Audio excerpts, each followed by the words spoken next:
உலக கல்வியின் இந்திய அடையாளமாக திகழும் பெருங்கல்வியாளர் வேந்தர் விஸ்வநாதன் அவர்களே,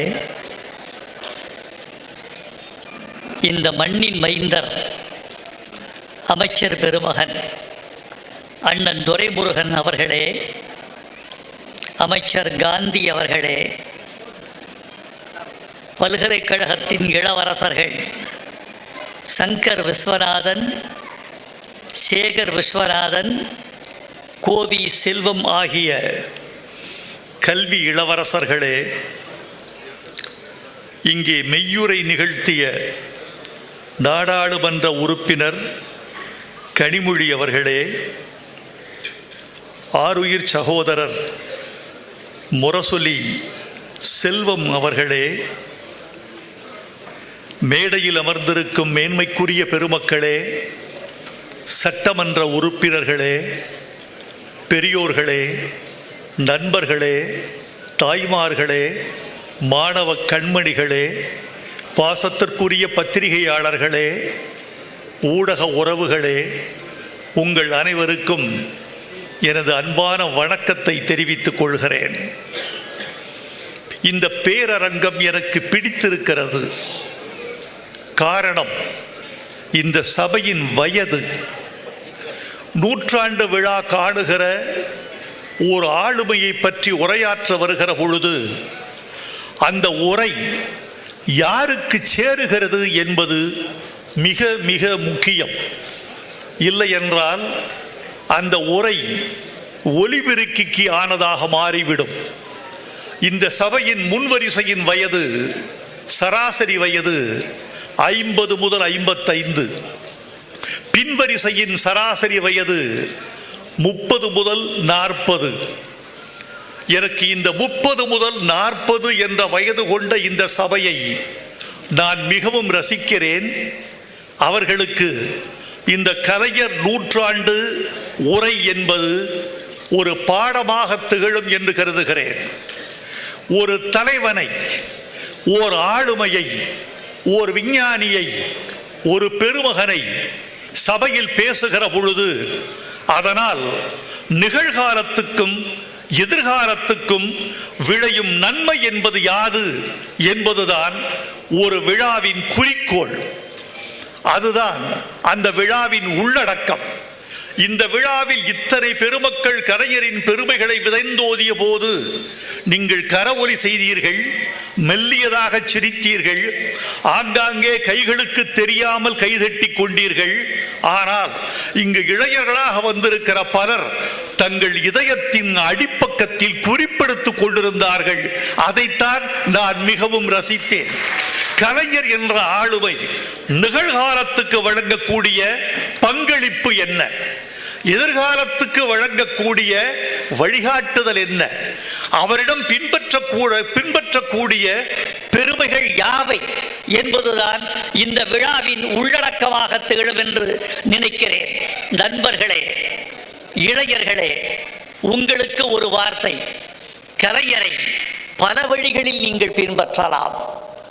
அப்படி பின்பற்றக்கூடிய முதல் மெய்யன்பு எது என்று நான் கருதுகிறேன் என்றால், கலைஞரின் வயது தாண்டிய சாதனை. இதை நான் மிக முக்கியமாக குறித்து வைத்திருக்கிறேன். இதை இளைஞர்களுக்கு சொல்ல வேண்டும் என்று ஆசைப்படுகிறேன்.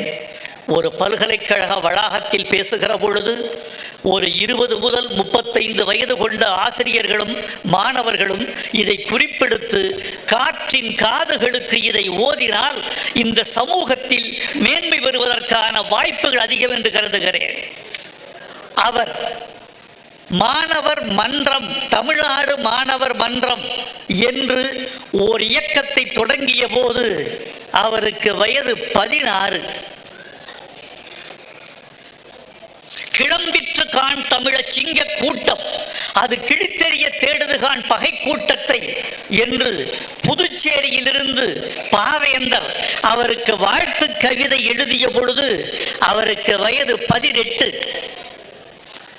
அவர் முதல் படத்திற்கு வசனம் எழுதிய பொழுது அவருக்கு வயது 23. சாதிப்பதற்கும் வயதுக்கும் சம்பந்தமில்லை. மகாகவி பாரதியார் இத்தனை கவிதைகளை எழுதி முடித்த போது அவருக்கு வயது 39. புரட்சி எண்ணங்கள் புறப்பட்ட போது மார்ஜினிக்கு வயது 8.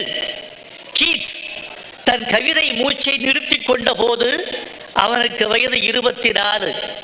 மாணிக்க வாசகர் திருவாசகம் பாடி முடித்து உலகை விட்டு ஓய்ந்த போது அவருக்கு வயது 24.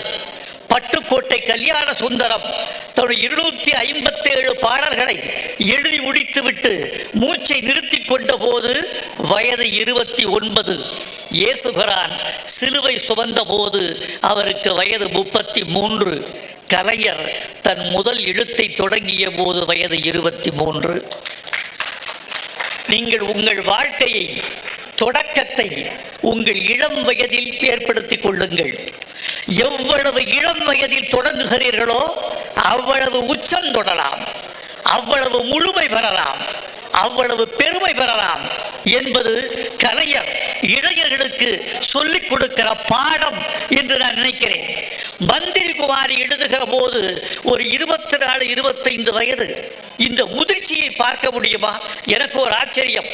பள்ளிக்கூடத்தை தாண்டாதவர் அவர். இன்றைக்கு பல்கலைக்கழகம் 100ஆண்டு விழா எடுத்துக் கொண்டிருக்கிறது.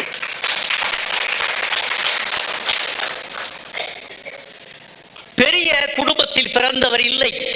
மிக மிக மிக எத்தனை மிக போட்டுக் கொள்ளுங்கள், அத்தனை மிக பிற்படுத்தப்பட்ட குடும்பத்தில் நான் பிறந்தவன் என்பது அவருடைய வாக்கு மூலம். அவர்தான் தமிழ்நாட்டின் அத்தனை சமூகத்தையும் மேம்படுத்தியவர்.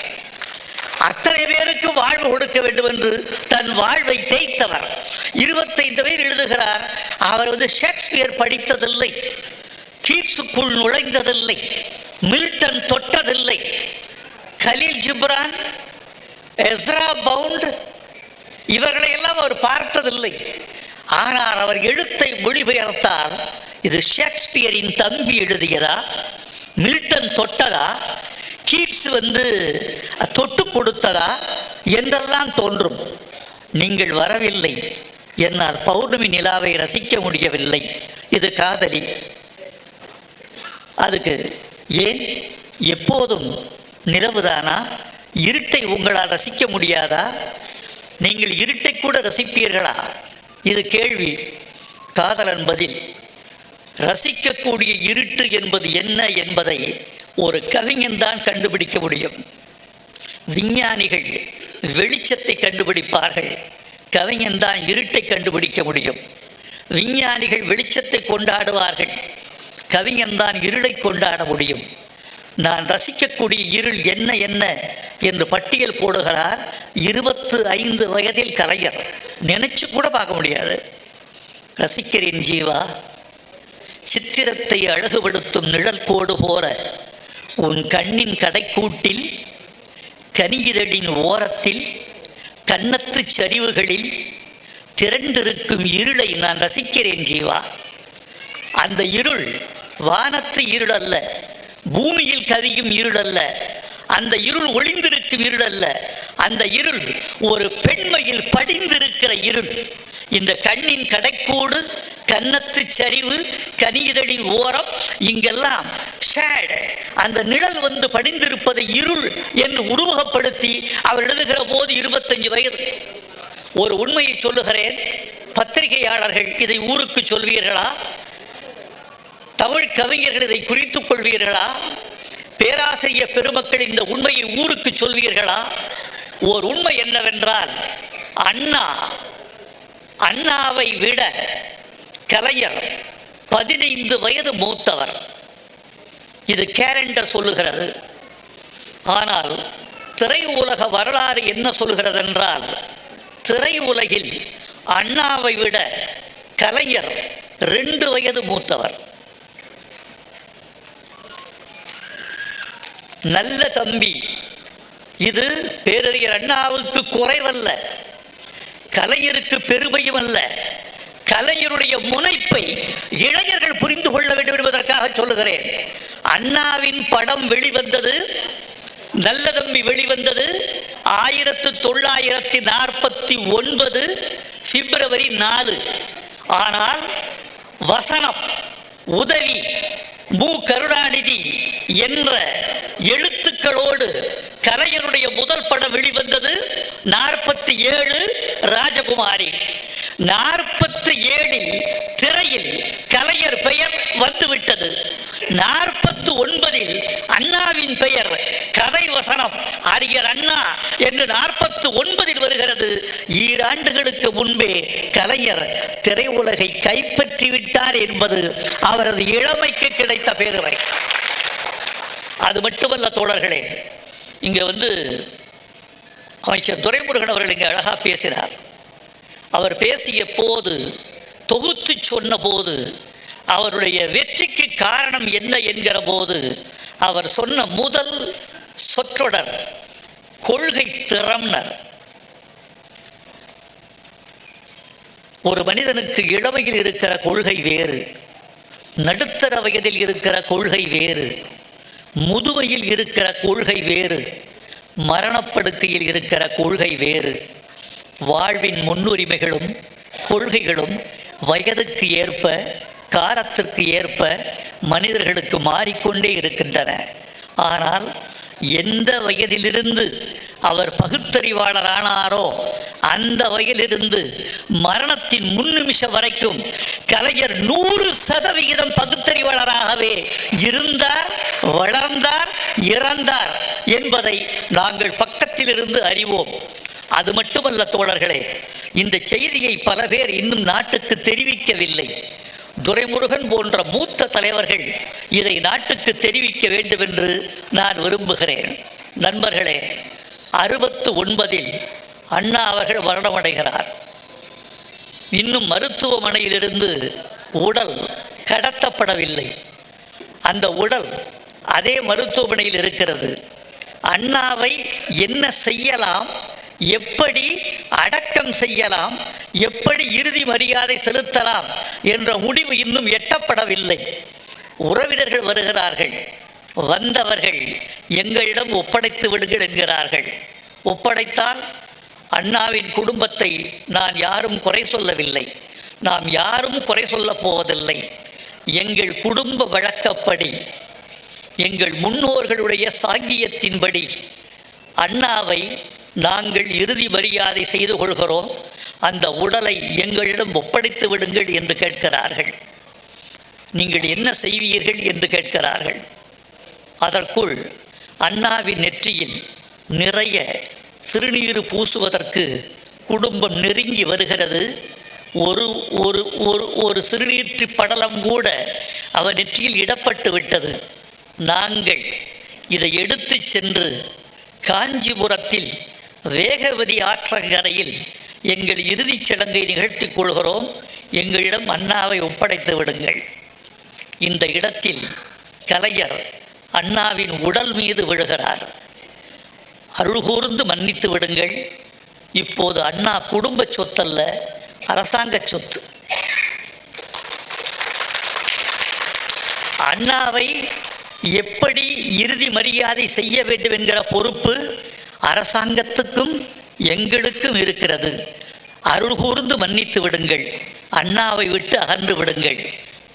அன்று கலைஞர் அண்ணாவின் உடல் மீது விழுந்து நெற்றியில் இருந்த திருநீற்றை துடைத்து அவர் தோள்களில் அவர் உடம்பை ஏந்தி கொள்ளவில்லை என்றால் இவ்வளவு பெரிய வரலாற்று பெருமையிலிருந்து அண்ணா வழுவி விட்டிருப்பார். அண்ணாவுக்கு கடற்கரை கிடைத்திருக்காது. ஒரு பகுத்தறிவாளனாகவே மாண்டான் என்ற பெருமை அவரை விட்டு அகன்றிருக்கும். அண்ணா கடைசி வரைக்கும் பகுத்தறிவாளர் தான், அவர் கொள்கைவாதிதான் என்று அவருக்கு அந்த பெரும் பேற்றை மீட்டு கொடுத்தவர் கலைஞர் என்ற ஒரு முத்தமிழறிஞர் என்பதை இந்த நாடு மறந்துவிடக் கூடாது. 500 டன் முந்திரி பருப்பு கப்பலில் ஏற்றுமதியானது. 1 டன் பாதி குறைந்தது.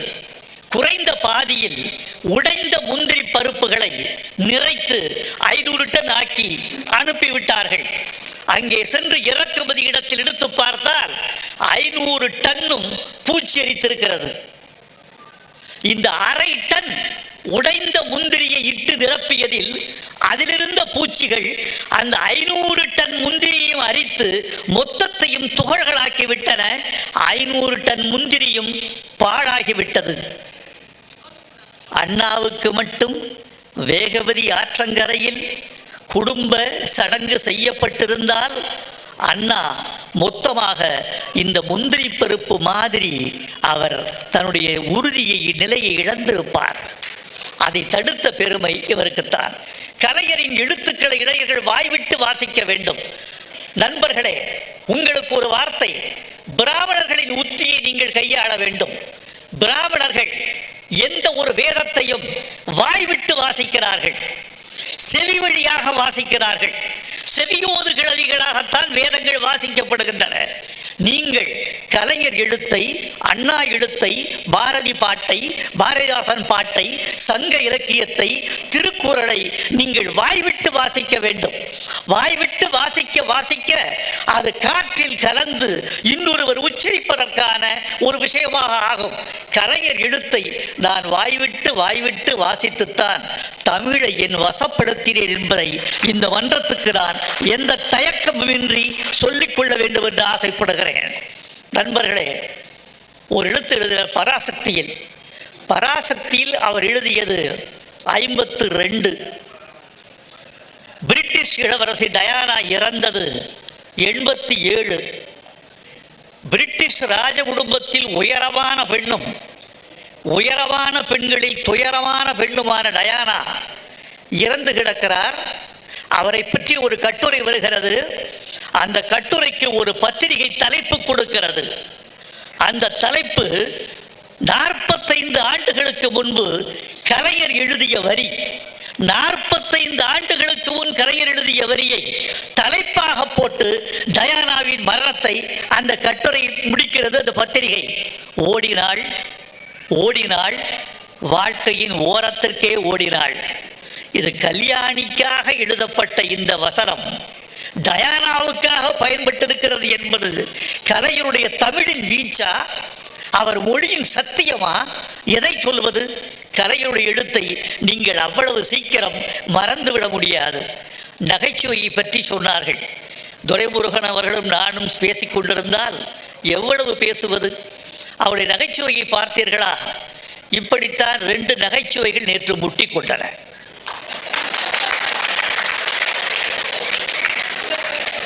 நான் 2 பேருக்கு மத்தியில் அகப்பட்டு நசுங்கி விட்டேன்.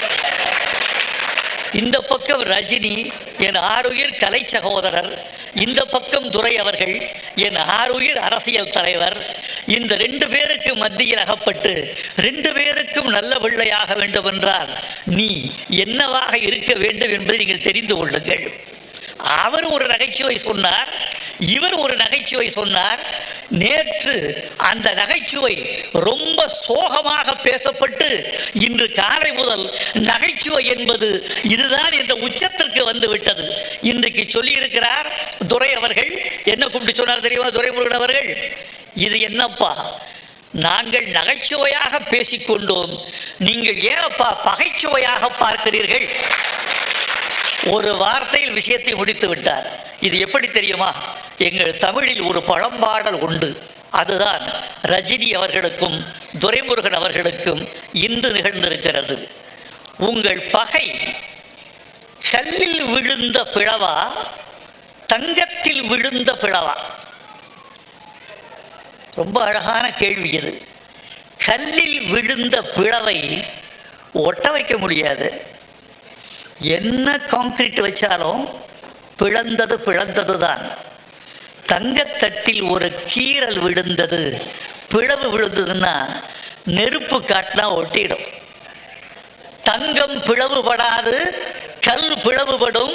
2 தங்கங்கள் இன்று மீண்டும் ஒன்று சேர்ந்து விட்டார்கள் என்பதுதான் இந்த பிரச்சனைக்கு தீர்வு என்று நீங்கள் கரவொலி செய்து இந்த 2 பேருக்கும் வாழ்த்து தெரிவிக்க வேண்டும் என்று நான் விரும்புகிறேன். இவ்வளவுதான். பெரியவர்கள் அப்படித்தான். பெரியவர்களின் நட்பு எப்படி தெரியுமா? தண்ணியில அம்பு கிழிச்சது மாதிரி. தண்ணியில அம்பு கிழிச்சா ரொம்ப நேரம் இருக்குமா? இருக்க. அந்த அம்பு கிழித்த தடம் அந்த நீர் ஓட்டத்தில் கலந்து காணாமல் போவது போல இந்த வம்பு கிழித்த தடவும் நேற்றோடு போய்விட்டது என்பது எவ்வளவு நகைச்சுவை சொன்னார். கலைஞரை மகிழ்ச்சியாக வைத்திருந்தவர்களில் மிக முக்கியமானவர் அண்ணன் துரைமுருகன். நான் ஒன்று சொல்கிறேன்.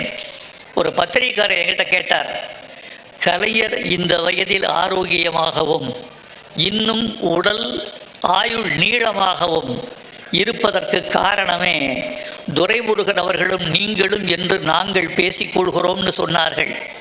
நான் காரணமோ இல்லையோ தெரியாது, துரைமுருகன் அவர்கள் 100% காரணம் என்பதை நான் மறந்துவிடக்கூடாது. அவர்கிட்ட கேட்டால், கலைஞர் அவரும் நானும் சேர்ந்தால் ஒரு 3 கிரீன் டீ குடிப்போம். இந்த 3 கிரீன் டீக்கு மத்தியிலும் கலைஞரை பற்றிய ஒரு 30 நகைச்சுவைகள் அப்படி பரவாரி போயிட்டு இருக்கோம். அப்படி எனக்கு ஒரு நகைச்சுவை. ஒரு மீட்டிங் முடிஞ்சு காரில் போகிறோம். என் பக்கத்தில் ஒரு பக்கம் அமைச்சர் துரைமுருகன், ஒரு பக்கம் அண்ணன் டிஆர் பாலு உட்கார்ந்துருக்காங்க. நான் நடுவில் 2 கனபாடிகளுக்கு மத்தியில் நான் நடுவில் நசுங்கி கொண்டிருக்கிறேன். வேகமாக எழுந்த பொழுது டிஆர் பாலு அவர்கள் எழுந்தபோது என் பின் சட்டை கிழிந்து விட்டது. இந்த இந்த ஜிப்பாவின் பின்பக்கம் கிழிந்து தொங்குகிறது. எப்பா, கலைஞர் வீட்டுக்கு போய் இறங்குறோம். கலைஞர் வீட்டுக்கு கிழிந்த சட்டை போட்டு போகிறோம். உள்ளே போகிறோம். நான் ஒரு உத்தியை கையாண்டேன். எல்லோரையும் முன்னே விட்டு பின்னே நடப்பது என்ற உத்தியை கையாண்டேன்.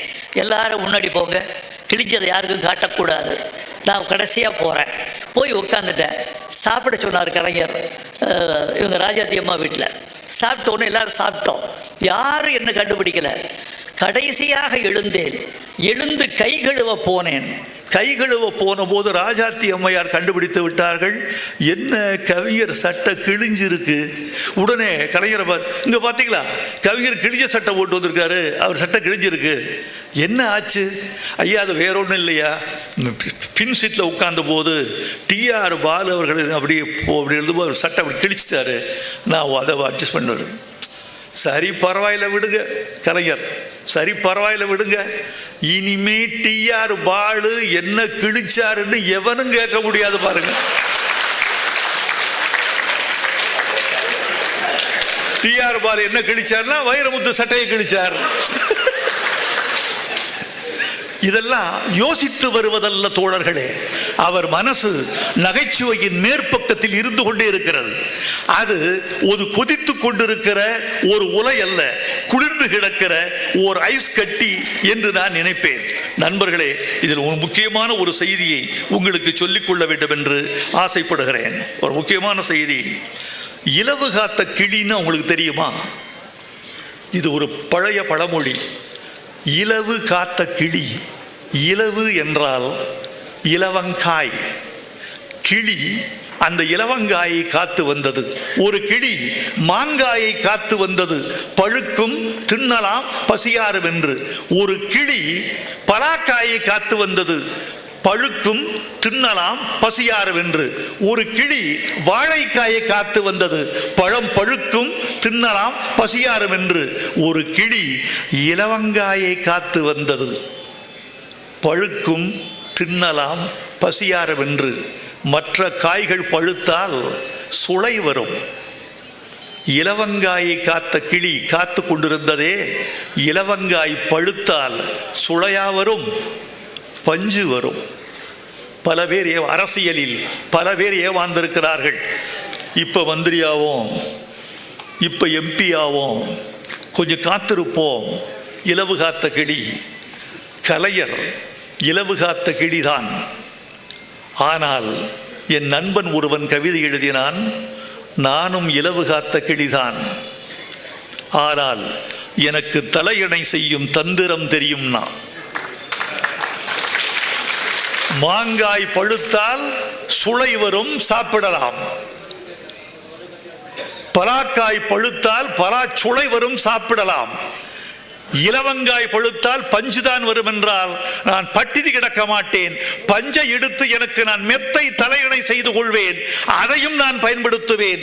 தடைக்கல்லை படிக்கவல்லாக்குவது, எந்த வாய்ப்பையும் எனக்கு சாதகமாக பயன்படுத்திக் கொள்வது, வாழ்க்கையை என் பக்கத்துக்கு வளைத்துக் கொள்வது, திசையை என் பக்கத்துக்கு திருப்பிக் கொள்வது, பருவகாலங்களை என் ஜன்னலுக்கு அருகே மண்டியிட வைப்பது, இதுதான் கலைஞருடைய சாதனை. அவருக்கு சாதகமாக காற்று அடித்தது ரொம்ப குறைவு. வாழ்க்கை அவரை விட்டு விட்டு போகிறது. அவர் வாழ்க்கை இழுத்து பக்கத்தில் வைத்துக் கொள்கிறார். காலம் அவரை கடந்து போகிறது. காலத்தின் சட்டையை பிடித்து இழுத்து தன் படுக்கைக்கு பக்கத்தில் அமர வைத்துக் கொள்கிறார். எல்லா விஷயங்களையும் அவர் தனக்கு சாதகமாக்கி கொள்வதில் வல்லவர். 13 ஆண்டுகள்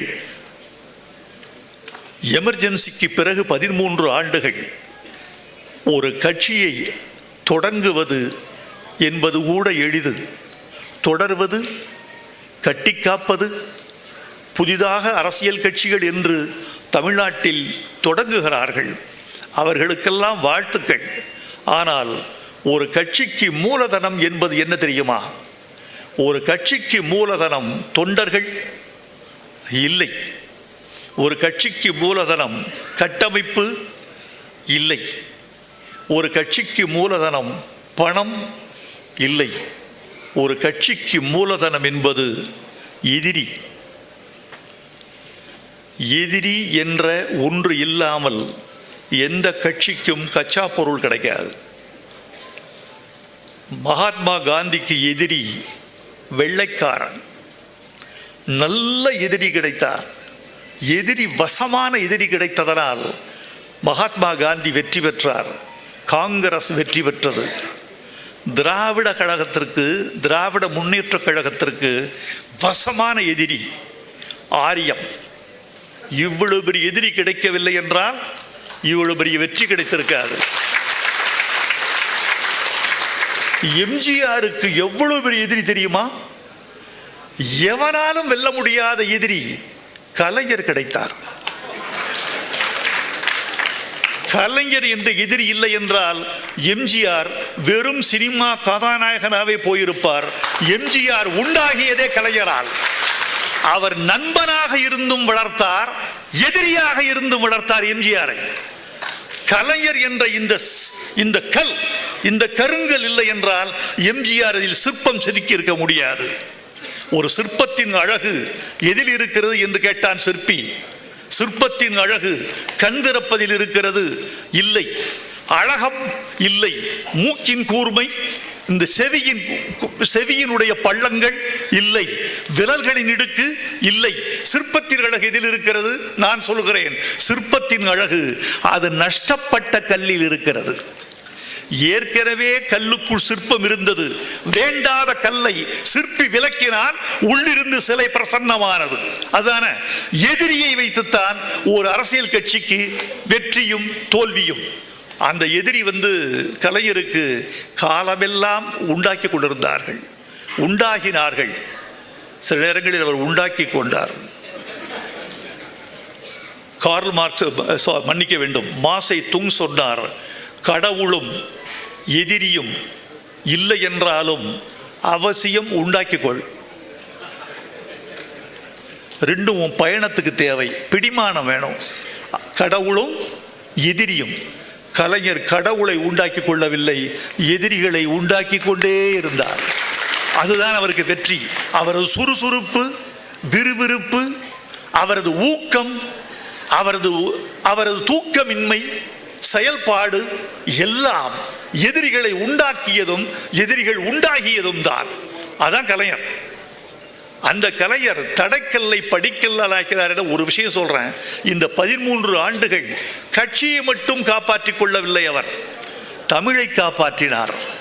இந்த 13 ஆண்டுகளில் அவர் எழுதிய படைப்புகள் தென்பாண்டி சிங்கம், சங்கத்தமிழ், அவருடைய வண்டிக்காரர் மகன், நெஞ்சுக்கு நீதி, மாடி வீட்டு ஏழை, ஆடு பாம்பே, காலம் பதில் சொல்லும், குலக்கொழுந்து, தூக்கு மேடை, காவல் கைதிகள், திருட்டு ராஜாக்கள், பாலைவன ரோஜாக்கள், வீரன் வேலுத்தம்பி, நீதிக்கு தண்டனை, ஒரே ரத்தம், பாசப்பறவைகள், இவைகளெல்லாம் ஆட்சியை இழந்த போது, ஆட்சியில் இல்லாத போது கலைஞர் தமிழுக்கு படைத்த படைப்புகள்.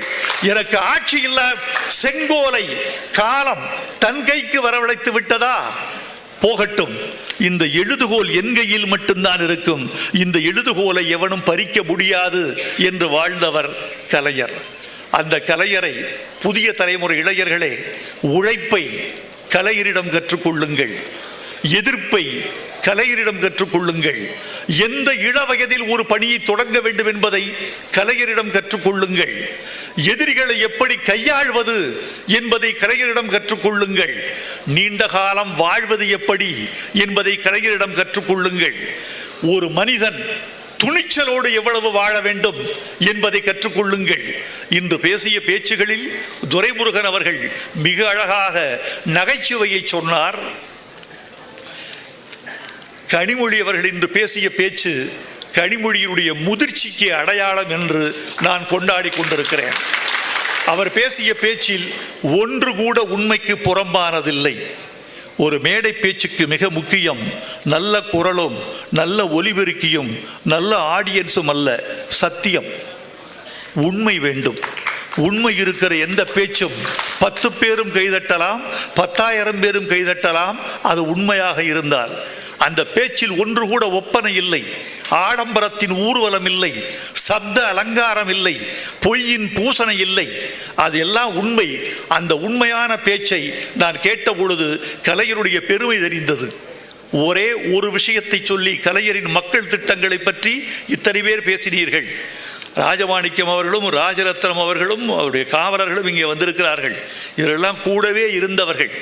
அதிகாரிகள் நன்மைகள் செய்ய உடன்படுவார்கள், சில அதிகாரிகள் நன்மை செய்வதை கொஞ்சம் தள்ளி போடுங்கள் என்பார்கள். ஏனென்றால் நிதிநிலை என்ன என்று அவர்களுக்கு தெரியும். கலைஞர்கிட்ட போய் கேட்குறாங்க, இது மட்டும் சொல்லி விடைபெறுகிறேன், அரசாங்க ஊழியன் ஒருவர் பதவியில் இருக்கும் போதே இறந்தால் அவருக்கு 10,000 ரூபாய். கலைஞர் ஒரு திட்டம் அறிவிக்கிறார். அறிவிச்சாச்சு. முதல் முறையா அரசாங்க ஊழியன் இறந்தால் 10,000 ரூபாய் பதவியில் இருந்தால். போய் அதிகாரிகள் கேட்குறாங்க, ஐயா இதில் ஒரு சின்ன சிக்கல் இருக்கு. அதிகாரிகள் எப்போவுமே கொஞ்சம் அதுக்காக அதிகாரிகள் வச்சிருக்கிறோம். ஐயா அதில் ஒரு சின்ன சிக்கல் இருக்கு. என்ன? அரசாங்க ஊழியர் இயற்கையாக மரணம் எய்தினாலும் 10,000, அவர் தற்கொலை செய்து கொண்டாலும் 10,000.